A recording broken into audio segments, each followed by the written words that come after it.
Welcome back to Pandora's Box. This is a podcast where we talk about our favorite fandoms in terms of our thoughts, theories, opinions. We do a little production analysis and story dissection. I'm joined as always by my friend and co-host Christian Almonte. And Christian! Hello. How are you? I'm good. I had a lot of pent-up energy there. Yeah, he's literally ready to pop. I'm about to combust. He's like a balloon next to a needle. But yes, how are you doing, folks? I hope you're all well. Christian, would you like to sum up what we last discussed? Last time on Pandora's Box. We discussed what would you call it, like a dummy's guide to the galaxy. But in this case, it's quite literally to the galaxy.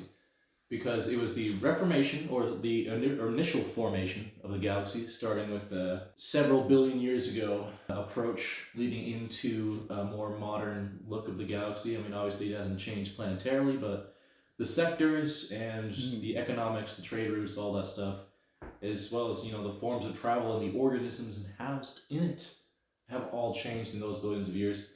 So we kind of went from, starting the core, worked our way back all the way out into the outer rim. Briefly went over some of the questions I had, because I probably like many of the people listening to this, have barely really looked at the galaxy maps because they don't really pop in conventional Star Wars casual fans, I guess you would say. So things like the unknown regions, the travel lanes, the reason for places being where, kind of inquired that. And now, Tyler, will you tell us what we're doing now that we've got a foundational understanding of the galaxy? Yep. So we're going to take off from our breakdown of how the galaxy is set up, and we're going to take a little more behind the scenes looks of galaxy changing events. This is going to have much more of a timeline than our last episode did. I think there's a lot of fun stuff in here. There's a lot of good things that Christian will certainly know about. There's a lot of things that I've always wanted to touch upon. A lot of good things that I think people don't know about, and I think they should. So it's all going to be all of that all together. So I think this is going to be a really fun episode. And if you're ready, I'm ready to jump in. Let's dive into it, sir.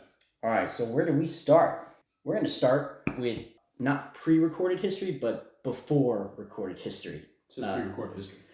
Yes. Yeah, I didn't want there to be confusion that this is recorded before. It's like, no, this isn't recorded. Yeah, this is what happens before a recording of history. And I just put the Republic simply because that was the most central thing for the majority of the galactic history that is recorded and known.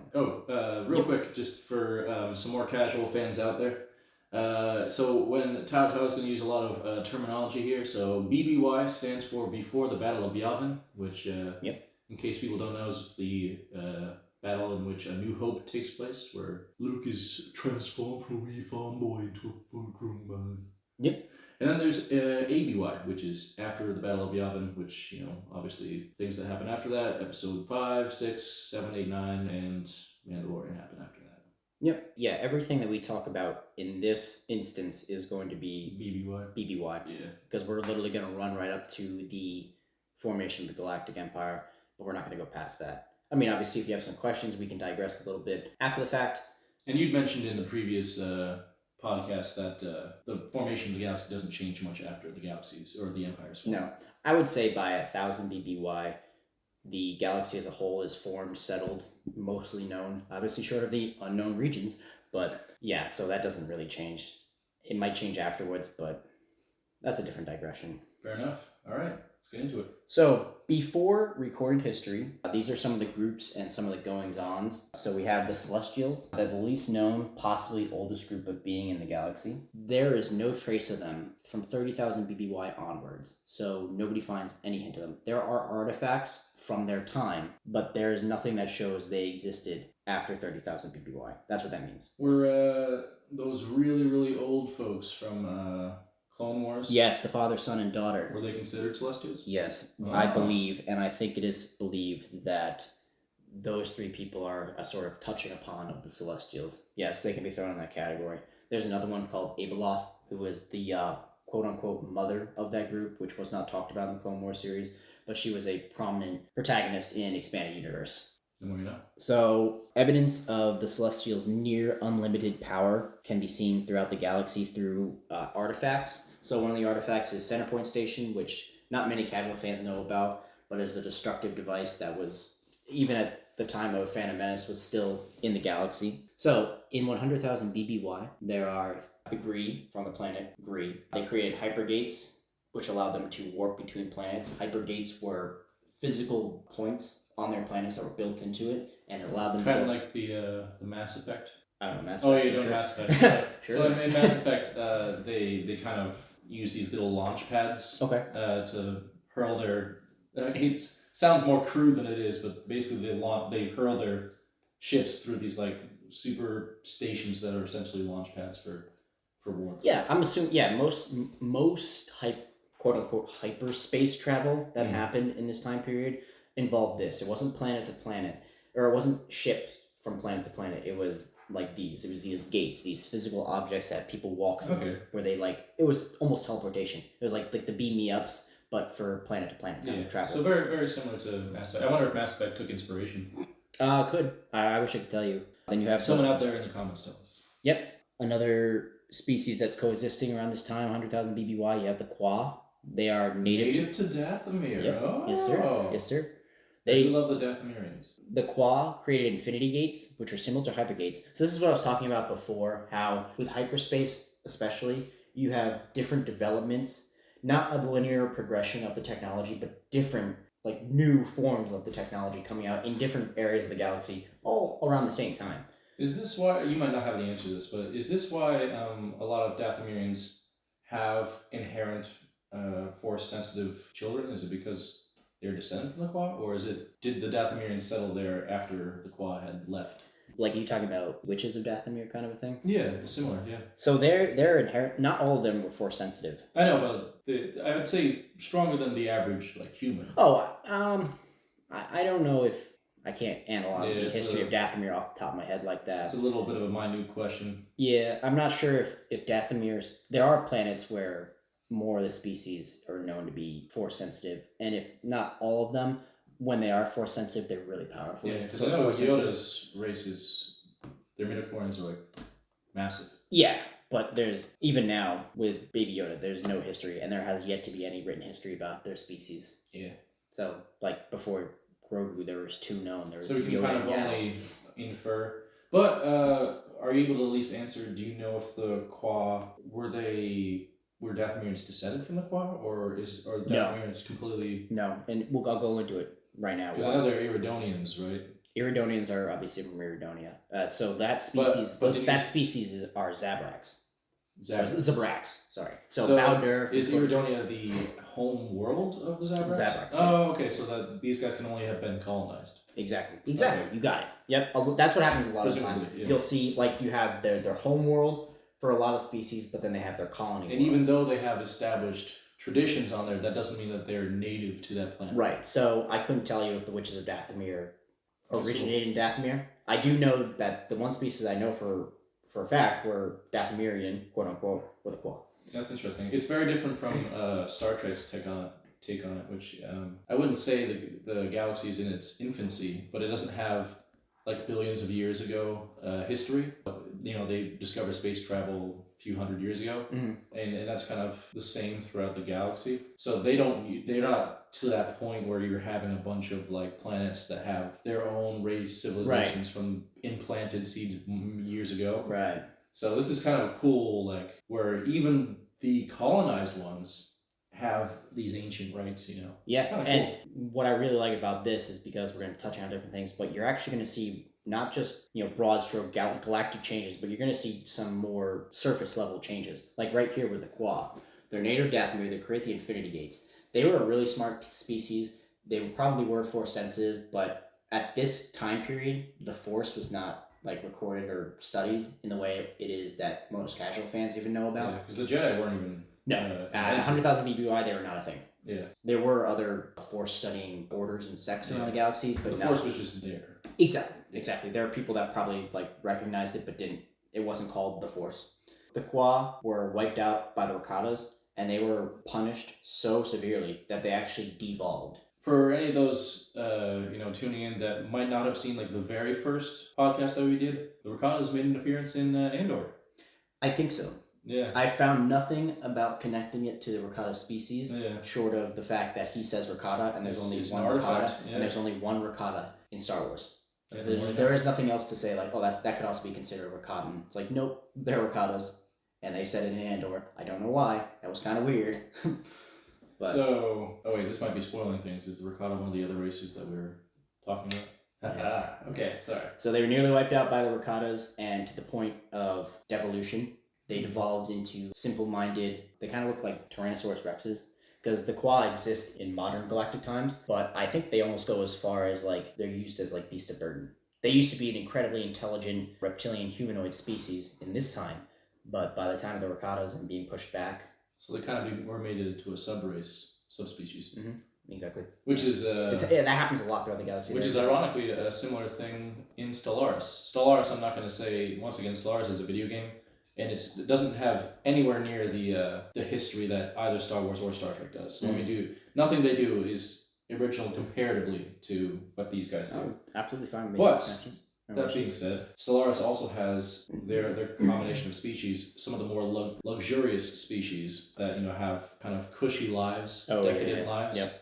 They often will have a subservient subspecies that they've trained for centuries to become subservient. So kind of like I don't know if it was a trained thing, but for the Qua to devolve for that purpose. No, because what happened was they were pushed and punished, and their species was destroyed to the point of devolution. So it wasn't like to create slave species. Like what happened was the Rakata were trying. It's a little bit of a spoiler. We're going to jump ahead a tiny bit. Rakatas were taking over the Empire. They saw the Qua as a threat because the Qua had Infinity Gate technology, which is very intelligent. Very, very intelligent. So the Rakata realized they need to wipe them out. And the Qua were considerably benevolent. They were nice. They were just trying to spread knowledge and technology around the galaxy. Inherently evil. Yeah, they brought Infinity Gate technology to the Rakatas, which was a fucking mistake, but they didn't know it because the Rakatans were just primal and evil at their core. Or the Qua, rather. Yeah, the Qua were just nice, benevolent. You could consider them like monks. Like they were going around like just doing nice things for the galaxy, like trying to bring everybody up at the same time, kind of. That is so strange then. So what's that? Why well, maybe this is just something that they just didn't feel like putting in. But it would be kind of cool if, during that whole Night Sisters saga, you saw a little bit of Qua artifacts on the planet. The Dathomir. Yeah, I'm wondering there might have been a missed opportunity, but I mean, it was great. That was a great series. They played those in theaters. What's that? The Night Sister saga. Really? Yeah. While that was premiering, it was such a huge deal on TV. They put it into theaters. Yeah. The more you know. See if there's probably someone out that remembers. I'd have to go through those episodes to see if maybe they had what to me would be recognized, because there was one episode. You didn't watch the last couple seasons of Clone Wars, right? You didn't see season 6, the Lost Missions.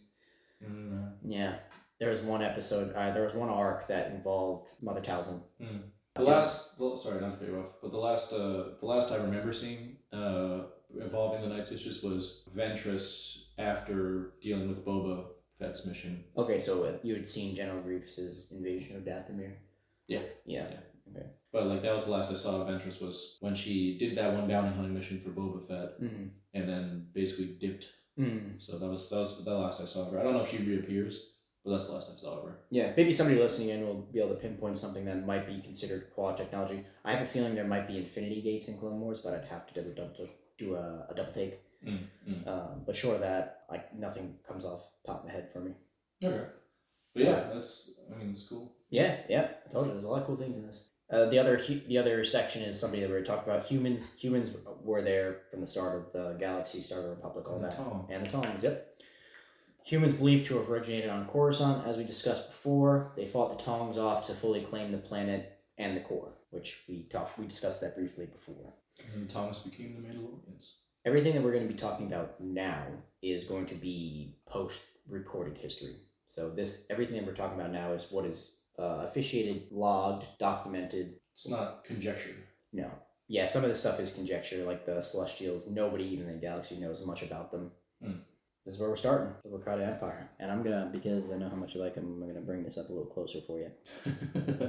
To appease my nearsight, I'm so overdue for optometrist. No, it's a rough picture. I did the best. So we have the Rakata Empire. Lasted 30,000 BBY. Oh wow, it spanned into the unknown regions. Yep, 25,200 BBY. The Rakatas were the largest main group to kind of, I would say, take over galactic control, quote unquote, from the Celestials. So yeah, the Celestials leave space, nobody knows why, and then you kind of have the Rakatas move in. They originated from the planet Lihan, which you know from Coder. Anybody who's played Coder knows Lihan. It's the grand finale of the first Coder. Yep. Play the game if you haven't played the game. Absolutely. Back then, it was called Rakata Prime. They gained hyperspace travel through the Qua's Infinity Gates, and at that point, they sort of evolved because when they were a younger species, they were kind of mindless, primitive. They were much like the Rakatas we were introduced to in Coder. That's how the Rakata started. They were just primal. Very tribal, yeah. Just primal, next to animals. At this point in the galaxy, they're evolved. They're very smart, but they're still just as evil. They're very aligned with the dark side of the Force because they end up taking Infinity Gate technology and morphing it into hyperdrives that they apply to ships. But their hyperdrives were Force powered, so they used the Force. Which, in a certain way, is kind of respectable because they didn't have to rely on the whole law of two and kind of worried about being backstabbed. Like they were kind of very like. Oh yeah, you're talking they about were Sith. all focused on like. Yeah, that the Sith stuff like that is we're so far off from that right now because that's just a different ideals essentially. Like this, like right now when we talk about the dark side, the Sith don't even exist like as an order, like a galactic. But it's interesting because it's like it's a whole race versus like an order, like you said. So Yeah. So they take over from the Qua. We're seeing it on a massive scale. As soon as they discover hyperspace technology, they just start conquering. And as you're looking at the map, I know obviously listeners can't see it, but you can see how spread out it is. Wow. Kashyyyk was involved even back then? Yeah, so they morphed Kashyyyk to have massive... Yeah, so Tatooine. This was brought up in Coder. But Seoul, Korea, apparently.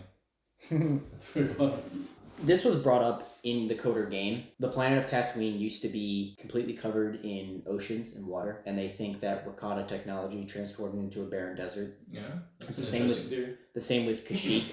Kashyyyk was a forest planet, but Rakata technology evolved the trees to grow as big as they did because they used to be, I would say, more normal sized trees, and now they're like these massive, gigantic, crazy on steroids. Yes, exactly. So the reason why this was so spread out and why their empire was only kind of considered in the view of, I want to say a handful, maybe 30 planets or so, is when they developed their hyperdrive technology, which was force-based, they sought out worlds that had a very strong force signature. Because as Obi-Wan told us, the force connects everything. So different planets have a much stronger force signature. Like there's a lot, quote-unquote, force there, centered on whatever, maybe because of the species, maybe because there's some sort of force nexus, which is a big collection of force power condensed into one singular space. So some planets have force nexuses on them. Some could just be because of the amount of life that was on the planet, like Kashyyyk. Kashyyyk had a lot of life as a planet. So that could have been one of the reasons why it was so had such a strong force signature. Where does Yoda end up going to isolate himself? When does Yoda? Yeah. What do you mean to isolate himself? Like back after the falling out of the Clone Wars and into the Empire? Yeah. He goes to hide on Dagobah. So is Dagobah, because there's that scene with him where Darth Vader has the illusions with the Force. Dagobah has a very strong Force signature. Is that considered a Force Nexus level Force, or is it just considered? So Force Nexus is just something that a planet could have. There are so it's not a classification. It's more like an actual. It's an actual thing. Like Coruscant has a Force Nexus. Most people believe it's directly underneath the Jedi Temple, but a Force Nexus is just a collection, for whatever reason, of Force power. Just like a pool. Exactly. Of Force power within a planet. Not all planets have them, and I'm not saying that could have been one of the reasons why some of these planets are sought out. It could have been the reason. I believe Dagobah might have a Force Nexus. I'm not sure where, but a lot of these planets just have strong force signatures. We'll certainly go into what could or what may give a planet a strong force signature. We'll go into all of that. Any other questions? You're probably going to answer this question, but I can see that at the very top, the northern pole is the Gree Empire. Yes. Does that mean that the Gree were not taken over by the Rakata? Or is that just inferring that that's where they are housed? That's where they started. So You have the Gree who exist around this time, and you see the Qua. I think the Gree were kind of left alone. They were pushed out by somebody else before the Rakata. I can't remember why. I didn't mark it down. I didn't go too in depth of it just because by the time of Phantom Menace, they don't exist. Pushed out by someone else. There were other conquerors other than Rakata. Yeah, as I said, It's a turbulent time. Yeah, you have the Killiks, which are known to anybody who knows the expanded universe, but the Killiks were a race of insectoid species. They were hive mind. Those were other people that were another big group that exists around this time period. There's a couple of them that are just very obscure, so there wasn't a huge point to talk about. We can talk about prehistory at some point if you'd like. Oh, yeah, I can see on the key mentions the Killer colonies. Yes. Yep. Cool. So the Rakata Empire, they're terrible slave masters. So most of the species that they came across that were on planets that they found, they took over the planets and they turned the species into slaves for whatever reason. Most of it was just industrial building, so their ships, creating their cities, all that good stuff. Their empire collapsed when the entire Rakatan species was infected by a plague that severed their connection to the Force. Very quickly, this disease started to progress through the species where they were no longer able to use the Force. The rebellion of their empire was so fierce that the species degenerated, which I kind of considered poetic justice considering that they did the same thing to the Kwa. And they moved back to Lihan, Rakata Prime, and at that point, it's ironic because probably once they got back, they couldn't leave because exactly they couldn't get through the force barriers. They couldn't use their ships because their ships were force powered. Oh, so they couldn't twofold. Mm-hmm. They couldn't get out of unknown space and they couldn't get out of the ships. Yep. So that their empire collapsed 25,200 BBY. The empire lasted close to 5,000 years. Not too bad. Better than most. Mm-hmm. Any questions before we move on? One of the next bigger galactic events. This one involves more of hut space, as we discussed. So I'm going to bring back up the full galactic map over here for you. We are now in this section of the galaxy. So you have hut space. Everything we're talking about, it happens in the Tyon cluster, right around here. So you have the Teeny's Empire, which lasted from 25,150 BBY to 25,096 BBY. Zim. Invader Zim. Yep. Zim, he was the second ruler of the Teeny's Empire. He descended from his father called Zer. It says right there, Zer's Empire, right in the middle. He was a pirate. I believe they came from the colony world, so I couldn't be wrong. He started his rule immediately with conquests that stretched south towards Hut space, and that's when he came into conflict with the Huts. What happened was he had a massive droid army. As they're conquering all these planets that you can see in the yellow, he's moving his way down south. They brush into Hut space. Hut space is already established. The Huts immediately amass this army of all of their slave species. They destroy his army, capture him. He spends the rest of his days in Hut prison. Just between the Huts and I believe some Republic interference, the Zer Empire just dissolves. I would say over the next, over the next. It says pre-Republic. Yes, pre-Republic right there. But so that's 25,000. War happens. So you have 25,100 BBY, and then you have by the time of Zim's defeat, which is 25,096. The Huts didn't go in and take over his area. They cut him off. I'm a little confused. Mm-hmm. So if that's pre-Republic Galaxy and you said that there was Republic interference during the War of the Huts, does that mean within those 6 years the Republic was formed? Yeah. So things aren't as cut as dry as Republic starts 25,000 BBY. It's not these are little approximates. So there was some formation of the Republic.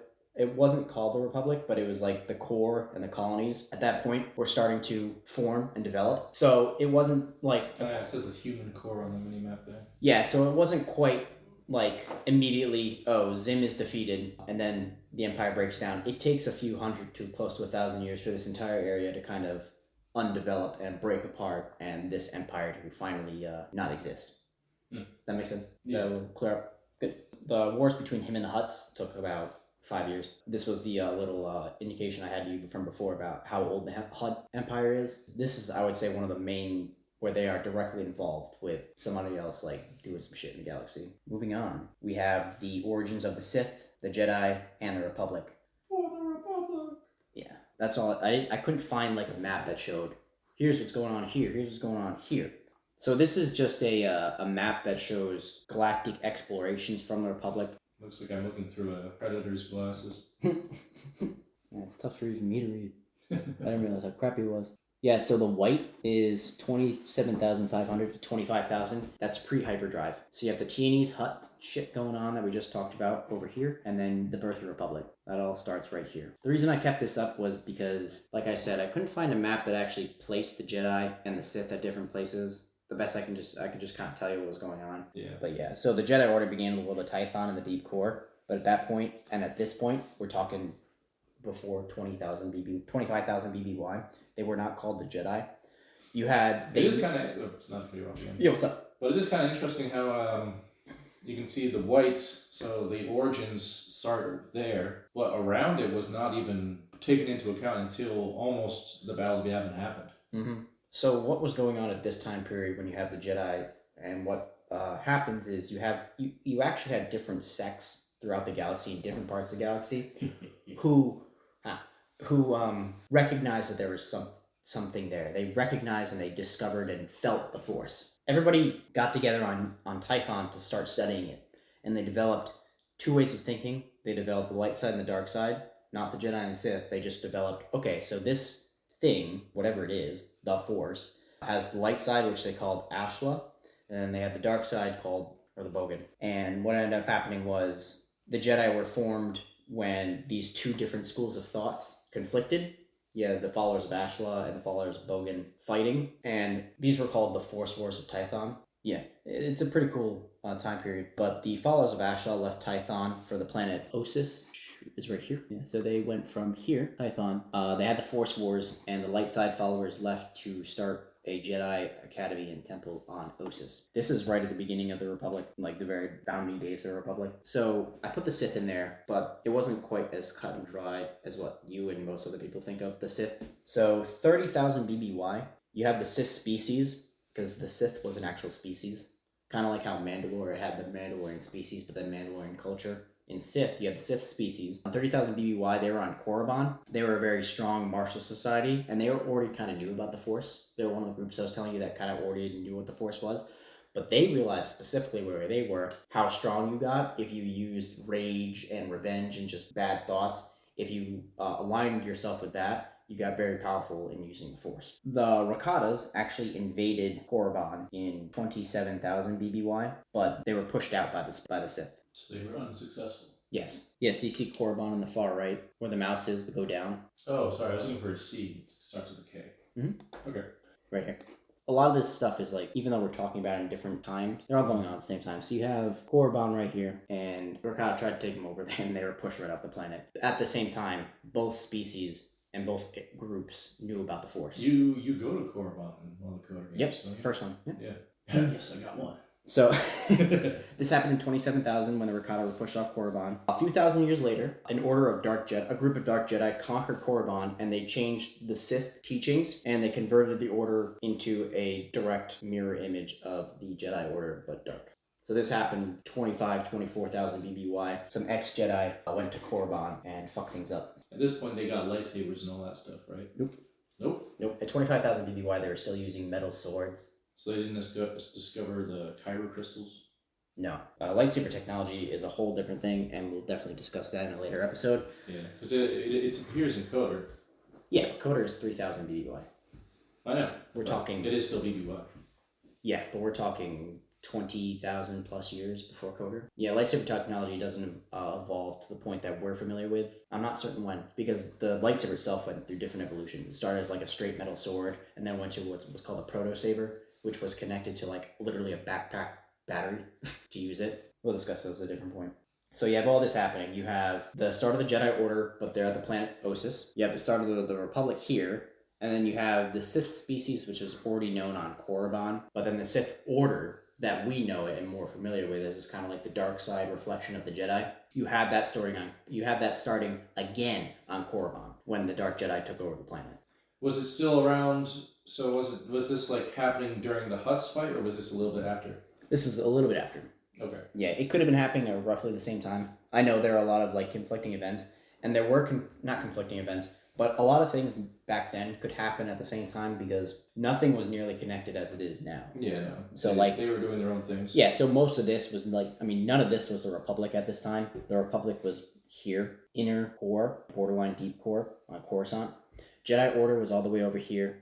The cis species on Korriban was over here, and it wasn't until 1,000 years later that they were changed. And at that point, the Republic and the Jedi, because the Republic followed, the Jedi followed the Republic as they formed, but the Jedi were still based on Ossus. They weren't based on Coruscant like we know it. Well, it's gonna be tough for our viewers to understand where we're pointing, but yeah, yeah, I know. So I'm saying here, but that means nothing to somebody who's yeah. not. It was here, and then it goes over here. Yeah. It's okay, We'll figure it out. Pull up a map alongside us, and we'll try to help you. I'll put it on YouTube, and I'll throw the videos on as I morph them, which will take years, but whatever. Galactic explorations. Yep. So we have the expansion. So yeah, go ahead. Just to kind of piggyback real quick off Sure. of what I had previously mentioned. Absolutely. So the lightsabers were invented around the dark blue era. No, they were invented before then. Okay, because Coder happens around the dark blue. Exactly. But that's just what parts of the galaxy were explored and settled at those time periods. As you can see, it wasn't like a very progressive linear, they went from the core to the colonies outward. It was all over the place. Okay. Yep, so I have kind of a quick rundown of everything that happens before we start getting into some real serious, like, galaxy-changing events. I left that map up here because what I'm saying is just going to coincide with the things you see on that map. You have the expansion of the Republic starts pretty much the same time that it's founded, so it was like they set up the Republic, and then they just hit the ground running. The founding members of the Republic include the planets Coruscant, Corellia, Duro, which is the planet that, Cad Bane, his species, he's a Duro. Yeah. Yep. More you know. Alsacan, the planet Alsacan, which not too many people know about. We'll talk about a little bit later. Kuat, which we already talked about, which is Quad Drive Yards. They created the Star Destroyers and a lot of other heavy machinery. Alderaan, which everybody knows, and Chandrila, Mon Mothma's planet. 20,100 BBY is the start of the Great Manifest period. This is the time when most of the colonies and the Inner Rim was settled. In 18,000 BBY, we have the creation of the Bureau of Ships and Services. This was created to manage the amount and the complexity of intergalactic travel, because at this point there was so much going on and everybody was moving all over the place. They had to develop a separate department, essentially. Like you consider like the DOT, Department of Transportation, that's what the boss is. 17,000 BBY, we have the Alsacan conflicts. As we just discussed, Alsacan was one of the founding members of the Republic. And the planet Alsacan was getting pretty pissed at the taxes that Coruscant and Corellia specifically were taking from trade that happened along specific trade routes, because they were taking money from trades that were happening within Alsacan's jurisdictions, and basically Alsacan wanted to get their own share, what they thought of as their own fair share. It started with shipping blockades, ended up in open warfare, but it was eventually put down. 17,000 to 15,500 BBY, we have the Indecta era. This is when we saw a lot of new alien species move forward from the Rim territories, so they're coming from out, going in. This era literally ended with space dragons invading Coruscant and burning it down until the Chancellor brokered peace. Like literal space dragons. So like what was going on was there was all this galactic exploration, they were coming across all these new species, bringing them back to the core to get enveloped by the Republic. They came across these space dragons, and there was some misunderstanding between the people that discovered them and the dragons got pissed and followed them back to Coruscant and burned the fucking planet down. 15,000 to 12,000 BBY is the Kaimoden era. It was another galactic settling boom, similar to the Great Manifest. We saw a lot of advances in hyperdrive technology. So during this period, we saw many great advances in hyperspace technology, hyperdrive technology. And this is when a lot of the major shipbuilders and ship manufacturers, like Kuwait and Mount Calamari, this is when they started to become known. They trace their origins back to this time period. From 12,000 to 11,000 BBY, we kind of put a hold on galactic exploration. This is when we have Pius Dia era. This was a period of crusades against alien cultures by the Republic. So the chancellor of the time, his name was Constant Specs, I believe. Yeah, Constant Specs. He just decided to go on crusades and just start killing off aliens because he was super xenophobic. Many of these aliens fled to Hut space, and this bolstered the xenophobic feelings of the core. And as I said, this was about 1,000 years where there was no real galactic exploration. 11,000 to 9,000 BBY, we have the Ductivus era. This whole time period was essentially just rebuilding and like reintegration of these species from the crusades that happened before. There was a little bit of exploration, but not to the degree that we had seen prior to the Pius Dia crusades. From 9,000 to 8,000 BBY, we have the Reunitus period. The only thing that was kind of cool about this period was we saw a Hutt serve as the chancellor for 275 years. Wow. Yeah, it's pretty cool. Impressive. Yeah. 8,000 to 7,000 BBY, we have the Subterra period. The southern quadrant of the galaxy was remapped, and supply lines were connected to the Rishi Maze. Anybody who's seen Attack of the Clones knows the Rishi Maze. That's where Camino and was located. Yeah, and that's Obi-Wan was trying to figure out where I was things about to make a bad joke. Yeah, there was also Rishi Mays, a close relative of Billy Mays.